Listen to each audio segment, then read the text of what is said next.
اس video کو like کیجئے، اپنے دوستوں کے ساتھ شیئر کیجئے، اور اگر ابھی تک آپ نے ہمارے چینل کو سبسکرائب نہیں کیا تو اسے سبسکرائب کر لیجئے اور ساتھ ہی موجود بیل آئیکن کو دبا لیجئے تاکہ آپ کو تمام نئی سٹوریز ملتی رہیں۔ اس نے سلطان شاہ کو کچھ بتانے سے صاف انکار کر دیا۔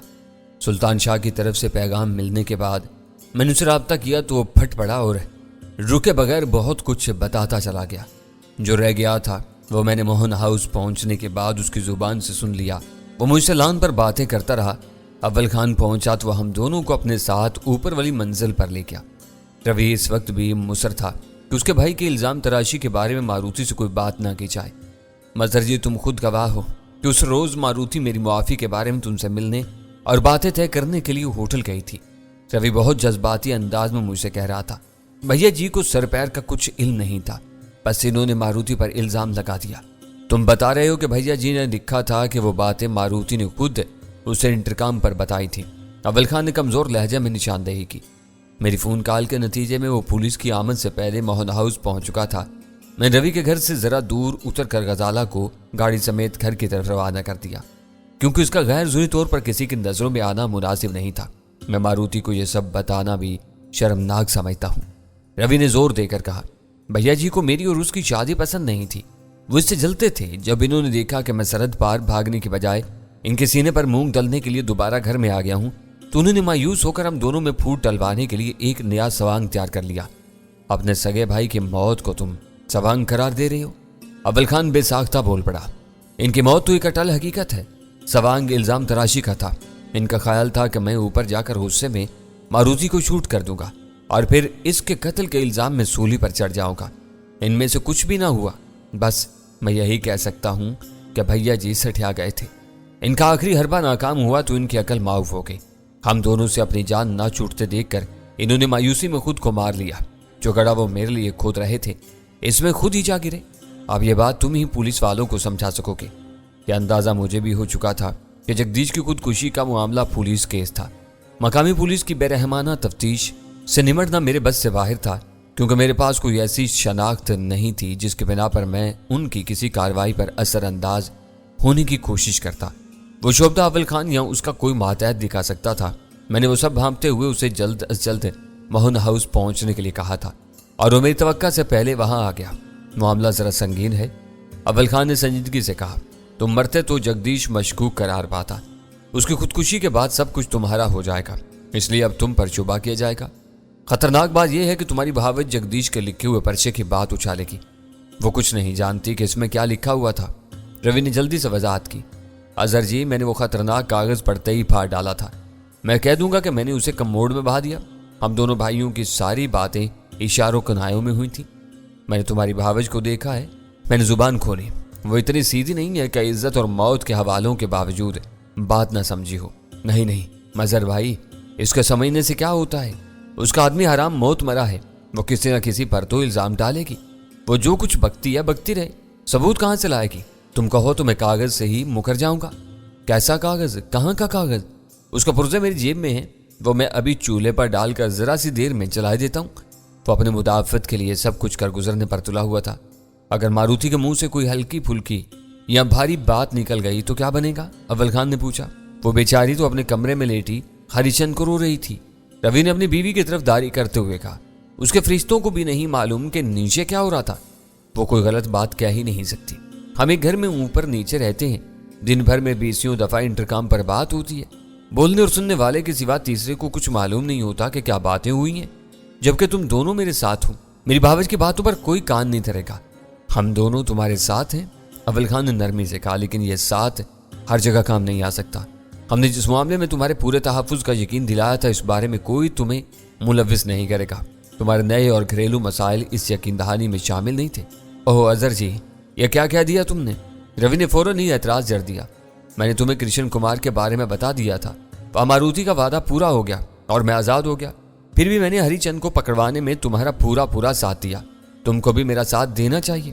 آڑے وقت میں مجھے یوں اکیلا نہ چھوڑو۔ حیدرآباد سے واپسی کے سفر میں دیکھ چکا ہوں کہ پولیس والے تمہارا کیسا لحاظ کرتے ہیں۔ اول خان نے مانی کی نظروں سے میری طرف دیکھا اور میں نے جواب دیا، ہم تمہیں تنہا نہیں چھوڑ رہے، اب بھی تمہارا ساتھ دیں گے۔ लेकिन कहीं ना कहीं हमें भी कोई मजबूरी पेश आ सकती है। मतलब ये है कि आप ये देख रहे हो कि मेरे घर में जो कुछ हुआ वो मेरी वजह से नहीं हुआ। रवि ने अपनी जगह पहलू बदलते हुए कहा, भैया जी को मारुति पर इल्जाम तराशी का मौका यूं मिला कि वो तुमसे मिलने गई थी, ना चाहती तो कुछ भी ना हुआ होता।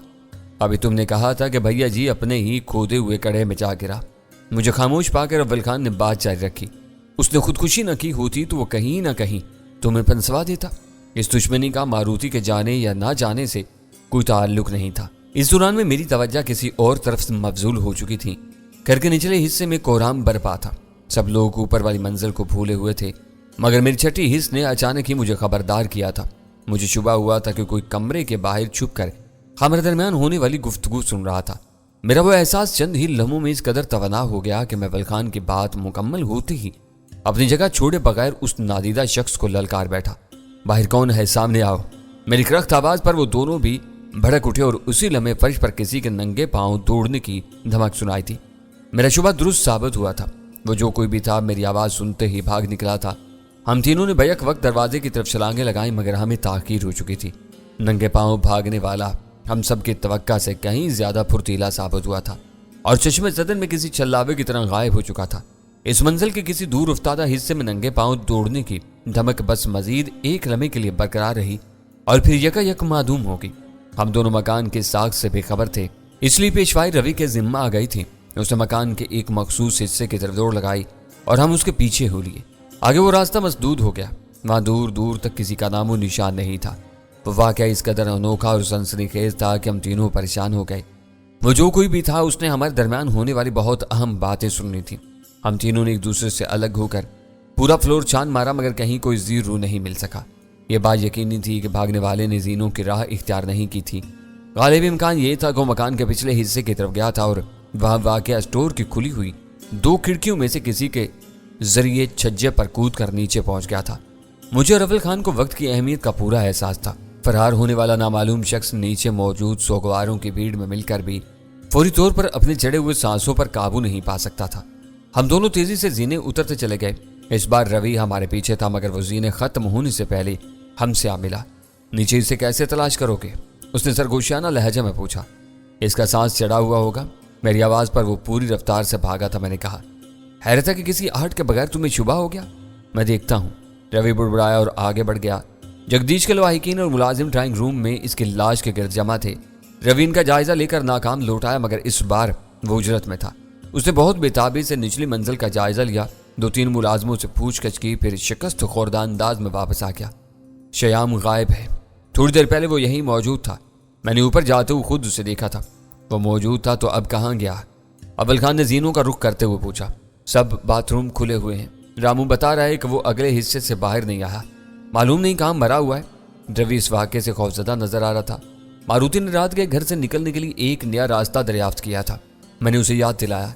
हो सकता है कि श्याम ने भी भागने के लिए वही रास्ता इख्तियार किया हो। इसमें इतना हौसला नहीं था कि ललकारे जाने के बाद घर में रुका रहता।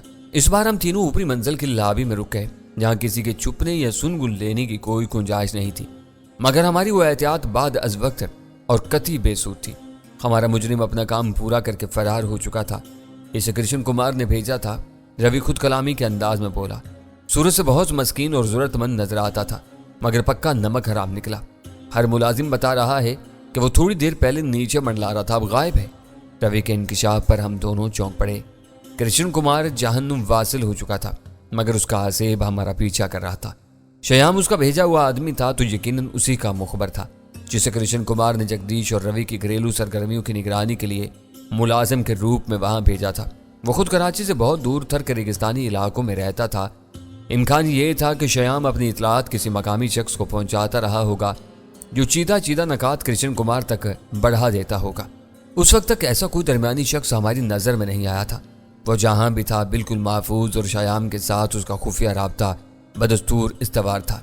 जगदीश की खुदकुशी के बाद शयाम ने जो कुछ देखा और सुना था, उस नामालूम शख्स के इल्म में आना नागुज़ीर हो चुका था। देखे भाले और पहचाने हुए दुश्मन से कोई भी संगीन नुकसान नहीं उठाता। पहले से कुछ न कुछ अंदाजा हो जाता है कि दुश्मन किस कमजोर पहलू पर वार करेगा। उससे दिफा में खासी मदद मिल जाती है, लेकिन अनदेखे दुश्मन का वार हमेशा खतरनाक और कारी होता है। इस वक्त नीचे से खबर मिली कि पुलिस पार्टी मोहन हाउस का फाटक खुलवा कर अंदर आ चुकी है। तुम मेरी गाड़ी लेकर निकल जाओ। अव्वल खान ने रवि को नीचे भेजकर मुझे मशवरा दिया। क्या मुझे अच्छे आसार नजर नहीं आ रहे? हो सकता है कि श्याम के अलावा भी कोई मुलाजिम किसी का जर खरीद हो। तुम्हारा ज्यादा देर तक यहाँ रहना मखदूश हो सकता है। मैंने उसे बहस नहीं की और संजीदगी से कहा, हो सके तो पुलिस पार्टी को श्याम की राह पर डाल देना। यही करना होगा। अब तुम मेरे पीछे पीछे आओ और किसी से उलझे बगैर बाहर निकलते चले जाओ। मुझे यहाँ किसी नई साजिश की बू आ रही है। हो सकता है कि रवि अपनी बीवी को चारा बनाकर तुम्हें शिकार करने का मंसूबा बना रहा हो। अव्वल खान यकायक बहुत ज्यादा फिक्रमंद नजर आने लगा था। इसका आखिरी अंदेशा बाइद अज इम्कान था, मगर मैंने खामोशी इख्तियार कर ली और उसके पीछे हो लिया। बावर्दी, सिपाहियों और अफसरों की भारी नफरी घर में दाखिल होकर हर शख्स को जगदीश की लाश से दूर हटा चुकी थी। इस वक्त लाश इन्हीं लोगों के घेरे में थी। इंस्पेक्टर के ओहदे का एक अफसर बहुत गौर से लाश का जायजा ले रहा था। एक सब इंस्पेक्टर गंभीर तेवरों के साथ रवि से बात कर रहा था। सोफे पर सरकारी फोटोग्राफर अपने बैग से कैमरा और इसके लवाजम निकालकर तारों को आपस में जोड़ने की कोशिश कर रहा था। वो पेशावर फोटोग्राफर था और महकमे से सिर्फ तस्वीर कशी का मुआवजा लेता था, मगर फिर भी उसका कैमरा तैयार नहीं था। अव्वल खान ने इंस्पेक्टर को मुखातिब करके नीची आवाज में कोई बात कही। वो लाश के करीब कालीन पर अकड़ों बैठा हुआ था। अव्वल खान की बात सुनते ही वो तेजी से उठा और उससे हाथ मिलाने लगा। अव्वल खान ने अपने सर की हल्की सी जुम्बिश से मुझे इशारा किया और मैं किसी से कुछ कहे सुने बगैर नकाज के रास्ते की तरफ बढ़ गया। इंस्पेक्टर की हदायत पर उसका एक मातहत मेरे पीछे आया था ताकि बाहर पैरे पर मामूर अमले को मेरी तरफ से चश्म पोशी का हुक्म दे सके। मैं मोहन हाउस से निकला और अव्वल खान की गाड़ी में घर की तरफ रवाना हो गया। रवि मोहन के ताज़ा तरीन मसले की अहम तफसीलात मुझसे पहले घर तक पहुंच चुकी थी। वो वाक़या इस कदर अचानक और गैर मुतवक्का तौर पर पेश आया था कि गजाला अपने हिजान पर काबू नहीं पा सकी। जो कुछ उसे मालूम था वो उसने वीरा और सुल्तान शाह के सामने उकल दिया। मैं घर पहुंचा तो वो तीनों बाहिमी तबादला ख्याल से थक हार कर मेरे मुंतजिर थे। मैंने रास्ते में गौर व फिक्र करने के बाद यह फैसला कर लिया था कि मारुति के बारे में जगदीश के लिखे हुए पर्चे का जिक्र बिल्कुल गोल कर दिया जाए। इसके मदरजात की बिना पर मेरी और मारुति की मुलाकात एक मरतबा फिर मौजूद सुखन बन जाती। ये नुक्ता मेरे हक में था कि रवि मोहन ने भी अभी अपना दामन साफ रखने के लिए भैया जी की इस तहरीर को अपने बयान से हज़फ करने का फैसला कर लिया था। जगदीश ने खुदकुशी करने के लिए बहुत नामौजू वक्त का इंतखाब किया। मेरे घर पहुंचते ही वीरा ने हम दर्दाना लहजा में कहा, जराइम 24 घंटे होते हैं, मगर यह हकीकत हैरान कुन है कि दिन दिहाड़े होने वाले जराइम की शरह हमेशा से कम रही है। सुल्तान शाह ने उसकी बात पर संजीदगी से किरा लगाई। दुनिया भर में जराइम सूरज ढलने के बाद या रात के अंधेरे में किए जाते हैं। अगर जगदीश मोहन ने खुदकुशी के लिए रात का वक्त मुंतखब किया तो इसमें हैरत की कोई बात नहीं है। तुम्हें वक्त की मौजूनियत पर क्या एतराज है? मैंने सिगरेट सुलगाकर वीरा से पूछा। इसे अफसोस है कि हम दोनों सलमा के तैयार किए हुए लजीज खानों से लुत्फ अंदोज नहीं हो सके। वीरा के बोलने से पहले गजाला ने मेरी बात का जवाब देते हुए कहा, खाना शुरू होते ही हमें वहां से उजरत में निकलना पड़ा। सलमा ने तुम्हारे लिए जरूर बहुत एहतमाम किया होगा। वीरा मुझसे मुखातिब होकर बोली, तुम्हारी दिलजोई के लिए हर मौका से फायदा उठाती है। खराबात को छोड़ो, सुल्तान शाह ने उसे घूर कर कहा और मुझसे पूछा, जगदीश को खुदकुशी की जरूरत क्यों पेश आ गई? मैं सर खपा कर लौट आया। अब पुलिस वाले यही दरियाफ्त करने की कोशिश कर रहे होंगे। मैंने खुश दिली से जवाब दिया। बज़ाहिर वो किसी घरेलू तनाज़े का संगीन अंजाम नजर आता है। वो रवि और मारुति के लक्षणों से खुश नहीं था। उसे खुश होना भी नहीं चाहिए था। वीरा ने बरजस्ता कहा, रात के 2 बजे घर की दीवारें फांद कर भागने वाली औरत को शरीफ आदमी खुशी से बर्दाश्त नहीं कर सकता। नामालूम उसने रवि को कितने उल्लुओं का गोश्त खिलाया हुआ है कि उसने अपनी बीवी की बहरा रवि की तरफ से अपनी आंखें बिल्कुल बंद की हुई हैं। मारुति किसी इज्जतदार घराने की बहू बनने के काबिल नहीं है। तुम दोनों यहां से हवाखोरी के इरादे से गए थे। सुल्तान शाह को अचानक ख्याल आ गया, फिर तुम जागीर के घर कैसे पहुंच गए? बस साहिल की तरफ जाते जाते रास्ते में रुक गए। गजाला ने हंस कर कहा, इन्हें कुछ डॉलर भी लेने थे। डॉलर लेने का मतलब है कि तुम्हारे जहन में सफर सवार हो रहा है। वीरा ने सर को जुम्बिश देते हुए राय जनी की। सफर नागुजीर हो चुका है, मैंने गहरा सांस लेकर जवाब दिया। कृष्ण कुमार महाराज हो चुका है, लेकिन उसका खुफिया नेटवर्क अब भी काम कर रहा है। यहाँ एक एक की तलाश और सरकोबी के बजाय हमें नई दिल्ली में काम करना पड़ेगा। इसका खुफिया नेटवर्क तुम्हें कहाँ नजर आ गया? वीरा ने चौंक कर पूछा। मैंने मोहन हाउस में पेश आने वाला ताज़ा तरीन वाक़या उन्हें सुना दिया। गजाला भी मेरे इस तजर्बे से लाइल्म थी। तीनों के लिए यह बात हैरान कुन साबित हुई कि मोहन हाउस में कृष्ण कुमार का कोई मुखबर मौजूद था। इनके लिए जगदीश की खुदकुशी में ज्यादा दिलचस्पी की गुंजाइश नहीं थी, लेकिन श्याम का किस्सा सामने आते ही गुफ्तगू में दिलचस्पी का एक नया उनसर पैदा हो गया। वो तीनों आपस में बातें करते रहे और मैं श्याम के बारे में सोचता रहा। यह बात हर शक को शुबे से बाला तर थी कि इसने छुप कर हमारी गुफ्तगू सुनने की कोशिश की थी और फिर पकड़े जाने के खौफ से मोहन हाउस से ही फरार हो गया था। ये आम घरेलू मुलाजमीन की फितरत होती है कि वो बज़ाहिर सर झुकाकर अपने अपने काम में लगे हुए नजर आते हैं, लेकिन फितरी तजस्सुस के तहत अपने मालकान की निजी गुफ्तगू पर कान लगाए रहते हैं। जब वो काम से फारिग होकर फुर्सत से बैठते हैं तो घरों में होने वाली बाहिमी नोक झोंक और फिक्री बाजियों को दोहरा कर अपनी अपनी मालूमात का इजहार जरूरी समझते हैं। शयाम की हरकत इस जुमरे से खारिज थी। उसने रवा रवी में सुन को लेने के बजाय साजिशी अंदाज में बातें सुनने की कोशिश की थी। सवाल यह पैदा होता था कि साजिश में कौन उसकी पुष्पनाही कर रहा था। कृष्ण कुमार ने उसे मोहन हाउस में मुलाजमत जरूर दिलवाई थी और शायद उसे मुखबरी की बराह रास्त हदायत भी दी हो, लेकिन कृष्ण कुमार के लिए बराह रास्त शयाम से राबता बरकरार रखना उसके लिए नामुमकिन था। शयाम यकीनी तौर पर किसी और से राब्ते में था। जब मुमकिन नहीं था कि वो कृष्ण कुमार की मौत से बेखबर रहा हो। उसके बारे में अखबारात में इतना कुछ छापा गया था कि उसकी बाज गश्त अनपढ़ लोगों में भी पहुंचनी चाहिए थी। इसके मर जाने के बाद शयाम के मुजरिमाना सरगर्मियों का सिलसिला मौकूफ नहीं हुआ था। वो मोहन हाउस में अपने काम पर मुस्तैद था, मगर सवाल वही था कि वो किसके लिए काम कर रहा था। कृष्ण कुमार के सरकोबी की मुहिम पर काम करते हुए हमारे सामने 2 NGOs के नाम आए थे। फ्रीडम इंटरनेशनल अमेरिका की रुसवाए जमाना फूड फाउंडेशन की परवरदा गैर सरकारी तंजीम थी। मुराद ज़रीफ की सहरा नामी तंजीम मकबूल चौधरी की सरखरीद थी। वो सब अपने हवारियों समेत अंजाम को पहुंच चुके थे। इनके सिवा कोई भी भारतीय सफारती एहलकार हमें इस महाज पर सरगर्म नजर नहीं आया था। इससे पहले रूनमा होने वाले वाकयात के सिलसिले में मेजर बख्शी का नाम मेरे सामने था। मैं खुद हरिचंद के नाम से 2 मरतबा इससे फ़ोन पर बात कर चुका था और इस नतीजे पर पहुंचा था कि मेजर बख्शी को कृष्ण कुमार और उसके मिशन के बारे में बुनियादी तफसीलात का पूरी तरह इल्म था। इसकी हमदर्दियां इनके साथ थी, लेकिन वो अमली तौर पर इनके मिशन में शामिल नहीं था। मेजर बख्शी से होने वाली आखिरी गुफ्तगू इस एतबार से अहम थी कि उसने मुझे हरिचंद समझते हुए सरहद पार फरार हो जाने का मशवरा दिया था। ड्रा और उसके मफादात से हमदर्दी रखने वालों की हलाकतों में तसलसल पैदा हो जाने के बाद मेजर बख्शी ने अंदाज़ा लगा लिया था कि पाकिस्तान में इन लोगों के लिए हालात मखदूश हो चुके थे। वक्त का तकाजा था कि वो लोग आर्जी तौर पर अपनी सरगर्मियां मौकूफ करके सरहद पार कर जाएं ताकि इनकी जानें महफूज रह सके। हालात बेहतर हो जाने पर वो दोबारा पाकिस्तान आकर अपनी कार्रवाइयों का आगाज कर सकते थे। वो मेजर बख्शी का मशवरा था। वो कोई हदायत देने की पोजीशन में नहीं था। ले देकर बस उसी का नाम मेरे जहन में चकराता रहा। अपनी सरकारी हैसियत में वो इतना बाखबर जरूर था कि मेरी जुबान से अनिल बिस्वास का नाम सुनते ही चौंक पड़ा था। नादानिस्तगी में उसने ये उगल दिया था कि अनिल बिस्वास एक बड़े ओहदे पर फाइज था। मेजर बख्शी को उसके बारे में मेरा लबो लहजा पसंद नहीं आया था। एक तरफ मुझे उससे कोई सुराग मिलने की उम्मीद नहीं थी, दूसरी तरफ मैं उससे मजीद एक और राब्ते के बारे में सोच रहा था। मुझे यह अंदेशा रोक रहा था कि इस वक्त तक हरिचंद की मौत का राज फाश हो चुका होगा। कराची के किसी हिस्से में पाई जाने वाली हरिचंद की लाश की हालत से पहली ही नज़र में यह निशानदही हो सकती थी कि वो किसी हादसे का शिकार हुआ होगा। लाश मिलने के चंद घंटों बाद ही ये मालूम हो जाना चाहिए था कि वही कौमी शाहराह के हादसे का गुमशुदा जख्मी था जिसे किसी लावारिस की तरह फेंक दिया गया था। हम मुसलसल बोल रहे हैं और तुम उदास बैठे हो, क्या सोच रहे हो? वीरा ने वो सवाल करके मुझे चौंका दिया। शयाम के बारे में सोच रहा हूँ।